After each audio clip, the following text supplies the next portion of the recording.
इस्लाम धर्म हा अतिशय चांगला आहे. इस्लामविषयी कुठल्याही पद्धतीचं ही स्टेटमेंट नाही आहे. पण औरंगजेबानेच इथल्या हिंदुस्थानी मुसलमानांचा कधीही आदर केला नाही. हं. औरंग का? औरंगजेब सुन्नी पंथीय होता. इस्लाममध्ये शिया आणि सुन्नी असे दोन पंथ आहेत. हं. औरंगजेब सुन्नी पंथीय होता आणि त्यानं कधीही शिया पंथीय मुसलमानांना मुसलमान मानलं नाही. हं. आदर करणं सोडा. हिंदुस्थानी मुसलमान हे मुसलमान नाहीत. पर्शियन आणि तुर्की लोकांनी एवढे श्रेष्ठ लोक या पृथ्वीतलावर दुसरे कुणीही नाहीत असं औरंगजेबाच्या मृत्यूपत्रात आहे.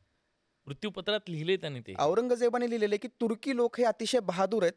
त्यांना आपण आपल्या संरक्षणासाठी त्यांच्या बहादुरीचा वापर केला पाहिजे. आपण त्यांच्यावर विश्वास ठेवला पाहिजे. आपण त्यांना आपल्या दरबारात मानाचं स्थान दिलं पाहिजे. हं. हे औरंगजेबाच्या पूर्ण इतिहासामध्ये आपल्याला पाहायला मिळतं. हं. औरंगजेबाने कधीही कुठल्याही मोठ्या नेमणुका हं. ह्या भारतीय वंशाच्या मुसलमानांच्या केलेल्या नाही आहेत किंवा भारतीय वंशाच्या मुसलमानांना त्यानं कधीही थोडं मोठं स्थान दिलेलं नाही. तिथली भाषा पण वापरायचं नाही बोलताना. औरंगजेबाने फारसीपेक्षा दुसऱ्या भाषेला जास्त महत्त्व दिलेलं नाही. तो हिंदी बोलायचा नाही. बोलायचा, हां, पण पण फारसीपेक्षा जास्त दुसरी कुठलीही भाषेचं श्रेष्ठत्व सुद्धा त्याचं ते. तो छोट्या छोट्या गोष्टींमध्ये बघायचा. तो आदिलशहाला सुद्धा आदिल खान म्हणायचा.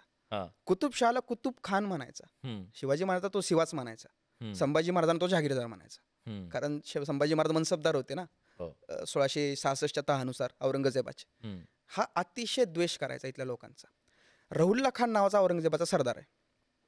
या रहुल्ला खानानं ते संभाजी महाराजांच्या थोरल्या शाहू छत्रपतींच्या धर्मांतराचा प्रयत्न ज्यानं औरंगजेबाने ज्यावेळेस केला त्यावेळेस त्यानं ज्या व्यक्तीला शाहू महाराजांकडे बोलणी करण्यासाठी पाठवलं होतं तो रहुल्ला खान होता.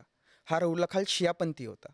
तो मरताना त्यानं औरंगजेबाला एक पत्र लिहिलं आणि सांगितलं की माझ्या मृत्यूनंतर माझ्या मुलींची लग्न ही सुन्नीपंथीय सरदारांसोबत व्हावीत. हं. तर औरंगजेब म्हणतो की हा माणूस मरतानाही धर्मातलं श्रेष्ठत्व आणि कनिष्ठत्व बघतोय.